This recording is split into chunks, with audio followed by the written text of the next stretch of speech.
Good morning, नमस्कार। आप सभी का अपने चैनल में स्वागत है और मेरा नाम है मूलचंद। आप सभी का इस ज्योग्राफी सीरीज में तहे दिल से स्वागत है बच्चों। और आज हमारा क्लास नंबर 10। सारे जितने भी अभी एसएससी के एग्ज़ाम चल रहे हैं आपके सीजीएल के, सभी बच्चे जितने भी एस्पिरेंट है जो एग्ज़ाम देकर आ रहे हैं वो आकर बच्चे देख रहे होंगे। हर एक क्वेश्चन हमारे इस सीरीज़ से टच कर रहा है। इसी सीरीज़ से कहीं ना कहीं क्वेश्चन बहुत ही वहाँ पर आपको एग्ज़ाम में देखने के लिए मिल रहा है।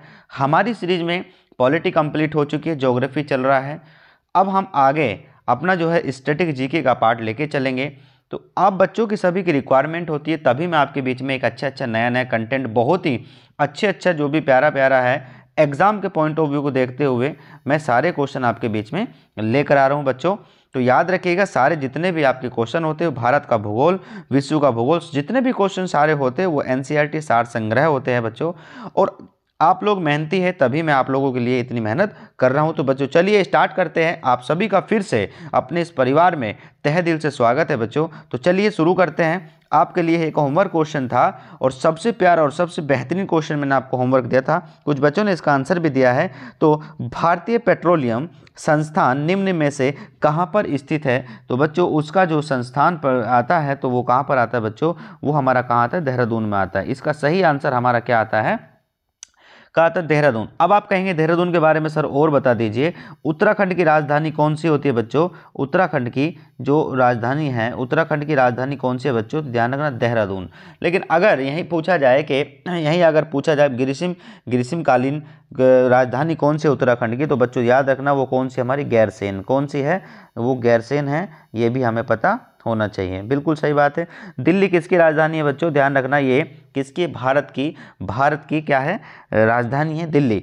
कब बनी थी? तो बच्चों ध्यान रखना ये 1911 में बनी थी। कब बनी थी? 1911 में डिक्लेयर हो गया था। बिल्कुल सही बात है। तो चलिए इसका सही आंसर आपका क्या हो जाएगा बच्चों? इसका देहरादून आंसर बिल्कुल करेक्ट आंसर हो जाएगा। तो यही क्वेश्चन था बहुत ही प्यारे से। ये बहुत बच्चे हैं जिन्होंने इसका आंसर दिया है। तो बच्चों इस तरीके से ही आप अपने अपने चैनल को सपोर्ट करिए, मेहनत करिए और ज़्यादा से ज़्यादा इसको शेयर करने की कोशिश करिए। तो चलिए बच्चों शुरू करते हैं। आज का अपना सीरीज का पहला क्वेश्चन आपके बीच में आ चुका है। नागा, खासी और गारो पहाड़ियाँ स्थित है। तो बच्चों ये कहाँ पड़ती है? ये आपकी पड़ती है बच्चों कहाँ? पूर्वांचल पर्वतमाला में। कहाँ पर पड़ती है? पूर्वांचल पर्वतमाला में। बहुत ही बढ़िया। कहाँ पर पड़ती है आपकी? पूर्वांचल। आप कहेंगे किधर की साइड में पड़ती है? गारो खासी। तो ये भी ध्यान रखिएगा बच्चों, ये आपके पूरब की साइड, मतलब अगर हम बात करेंगे तो ये आपका कहाँ इस तरीके से कहाँ किधर पड़ता है? ये आपका ईस्ट की साइड का पूरा भाग हो जाता है, इसी के साइड में ये पड़ती है। तो चलिए बच्चों शुरू करते हैं। सही आंसर क्या हो गया इसका? ए इज करेक्ट आंसर। आगे बढ़ेंगे। निम्नलिखित में से कौन सा भारत का सबसे अधिक आर्द्र स्थान है? आर्द्र का मतलब होता है बच्चों कहाँ पर? जहाँ सबसे ज़्यादा नमी हो।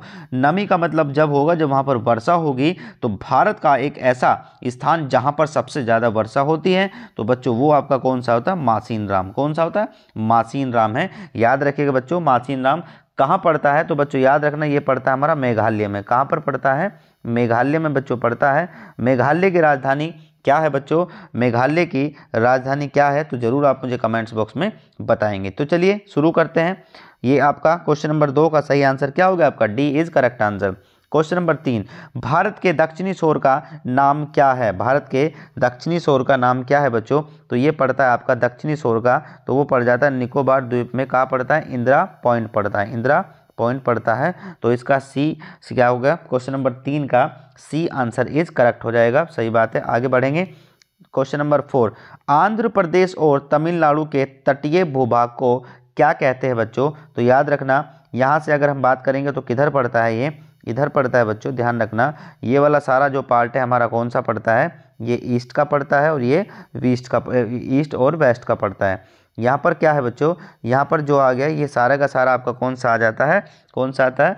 पूर्वी तट आ जाता है। तो पूर्वी तट का जो भाग है इसी को हम क्या कहते हैं? इसी को हम कहते हैं कोरोमंडल। क्या कहते हैं बच्चों? इसी को हम क्या कहते हैं? कोरोमंडल कहते हैं। ठीक है, इसी को हम कोरोमंडल कहते हैं। तो इसका सही आंसर हमारा कितना हो गया? कितना हुआ? बी ऑप्शन इज करेक्ट हो जाता है। चलिए आगे बढ़ेंगे। क्वेश्चन नंबर 5 आपके बीच में आ गया बच्चों। किस भारतीय राज्य की तट रेखा सबसे लंबी है? तो बच्चों सबसे लंबी तट रेखा पूछ रहा है, कौन सी है? पहले नंबर पे मैंने आपको बताया था पहले नंबर पे आपकी कौन सी आती है? गुजरात। मैं पहले बता चुका हूँ, पहले नंबर पे आपकी गुजरात, दूसरे नंबर पे आपकी आती है कौन सी? आंध्र प्रदेश। कौन सी?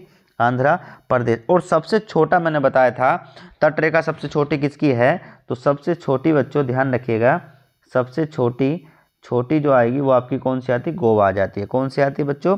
गोवा आती है। बिल्कुल सही बात है।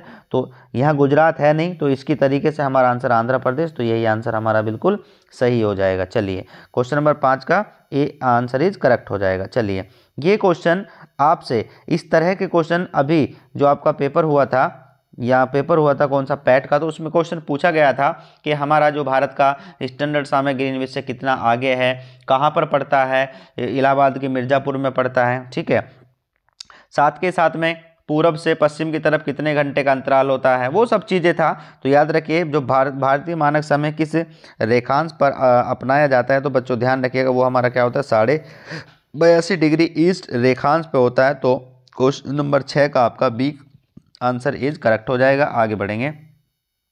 क्वेश्चन नंबर 7, भारतीय तट रेखा की लंबाई लगभग कितनी है? तो बच्चों ध्यान रखिएगा ये बहुत ही इंपॉर्टेंट क्वेश्चन है। लगभग इसकी लंबाई लगभग कितनी हो जाती है बच्चों?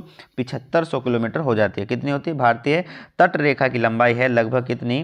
7500 किलोमीटर। बहुत ही बढ़िया, आगे बढ़िए। क्वेश्चन नंबर 8 आपके बीच में, संसार में दूसरा सबसे ऊंचा पर्वत शिखर निम्नलिखित में से कौन सा है? बहुत ही प्यारा सा क्वेश्चन है, पूछ रहा है संसार में दूसरा सबसे ऊंचा पर्वत शिखर निम्नलिखित में कौन सा? बच्चों याद रखें वो K2 होता है। इसका ही दूसरा नाम क्या होता है? गॉडविन ऑस्टिन होता है। क्या होता है?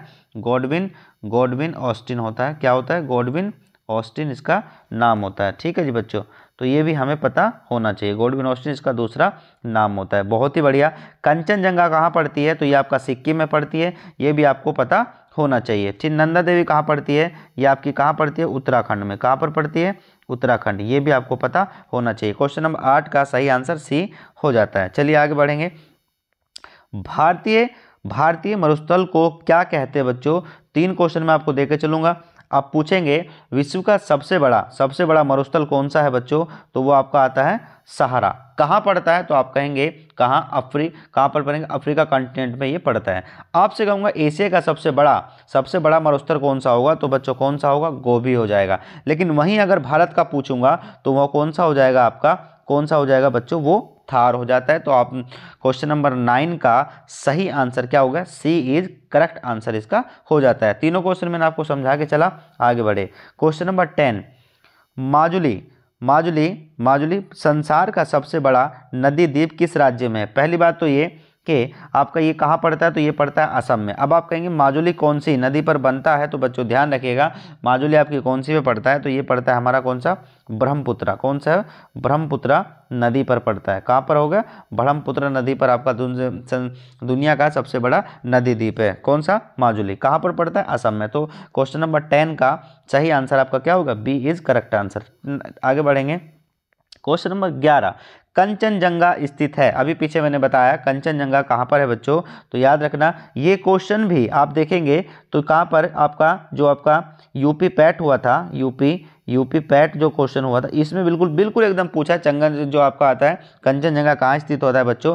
तो ये पड़ता है आपका कहाँ? सिक्किम में। कहाँ पर पड़ता है? सिक्किम में। तो सिक्किम का भी बहुत ध्यान से रखना है। ठीक है जी, बिल्कुल अच्छे से आपको सारी चीज़ें बच्चों पता होनी चाहिए। बिल्कुल अच्छे से जब जितनी चीज़ें पता हो जाएगी तो आपको कोई दिक्कत वाली बात नहीं है। तो कंचनजंगा कहाँ पड़ती है बच्चों? ध्यान रखिएगा ये सिक्किम में पड़ती है। और आपसे पूछा जाए काजीरंगा नेशनल पार्क कहाँ पड़ता है? तो बच्चों असम में पड़ता है। किस चीज़ के लिए फेमस है? तो याद रखिएगा एक सींग गैंडे के लिए ये प्रसिद्ध होता है। बिल्कुल सही बात है।